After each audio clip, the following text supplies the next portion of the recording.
क्या अमल मुरीद और अस्मा की सारी बातें सुन लेगी, वो भी उस वक्त जब मुरीद अस्मा को सारी हकीकत बता रहा था कि कैसे तुम्हें किडनैप किया गया था और कैसे तुम बेहोश हुई थी। और अस्मा मुरीद की सारी हकीकत जानने के बाद क्या अमीन कुरैशी को मुरीद का सच जाके बताएगी? और जब अमीन कुरैशी को मुरीद की हकीकत का इल्म होगा, क्या वो उसे जिंदा रखेगा या जान से मार देगा? और अरसल अस्मा के घर में क्या करने गया हुआ था जब उसे मुरीद ने जाके वहां पे रोका था? और मलाइका अपनी चाल में किस तरीके से अमीन कुरैशी को वरगलाएगी और हाईवे वाला प्रोजेक्ट अपने नाम कर लेगी?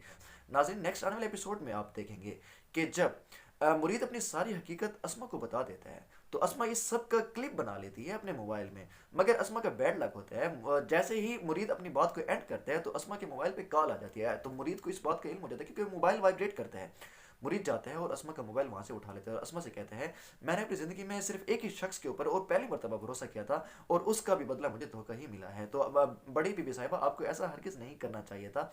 मैं तो आपके भले के लिए सब कुछ आपको नहीं बताना चाहता था, मगर आपने मेरा भरोसा तोड़ा है, तो मैं आज के बाद किसी के ऊपर कोई भरोसा नहीं करूँगा। वो ये सब कुछ कहता हुआ अस्मा के मोबाइल से वो क्लिप डिलीट कर देता है। और उधर बात करें हम अरसल की, तो मुरीद जब किसी काम के लिए वहाँ पे अमीर कुरैशी के घर गया होता है तो वहाँ पे अरसल आ जाता है अस्मा से मिलने के लिए, क्योंकि वो भी बहुत परेशान होता है। आयमल उसे कोई लिफ्ट नहीं करा रही होती।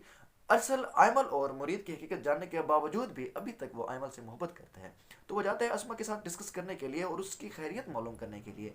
तो वहाँ पे फ़ौरन मुरीद आ जाते हैं। मुरीद उसे कहते हैं, मैं ज़रूर इस घर का नौकर हूँ और मैंने इस घर का नमक खाया है, मगर इसके साथ साथ मैं अंदर जो बैठी है अस्मा, मैं उसका शौहर भी हूँ और मैं गैरतमंद शौहर हूँ। मैं हरगिज़ गवारा मुझे नहीं होगा कि मैं किसी नामहरम शख्स को अपने घर में एंट्री दूँ।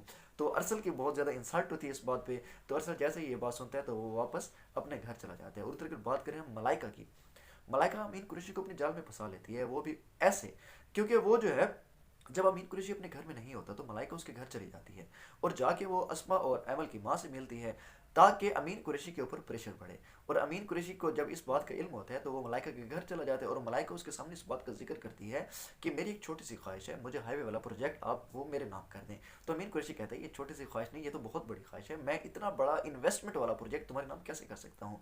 तो मलाइका कहती है, मैंने आज तक आपसे किसी चीज़ के बारे में कोई सवाल नहीं किया, बल्कि आपको अच्छा लगता था मेरी ख्वाहिशात पूरी करना। तो अमीन कुरैशी कहता है कि मुझे ऐसा क्यों लगता है जैसे तुम मेरी मोहब्बत का इम्तिहान ले रही हो? तो मलाइका इस बात को टाल मटोल कर देती है। अब देखते हैं क्या अमीर कुरैशी हाईवे वाला प्रोजेक्ट मलाइका के नाम करता है या नहीं। नाज़रीन, ये सब कुछ आप नेक्स्ट आने वाले एपिसोड में देख सकते हैं। अगर आप मेरे चैनल पर नए हैं तो आपने मेरे चैनल को सब्सक्राइब कर देना है और मेरी वीडियो को लाइक कर देना है। मिलते हैं नेक्स्ट आने वाली वीडियो में, तब तक के लिए।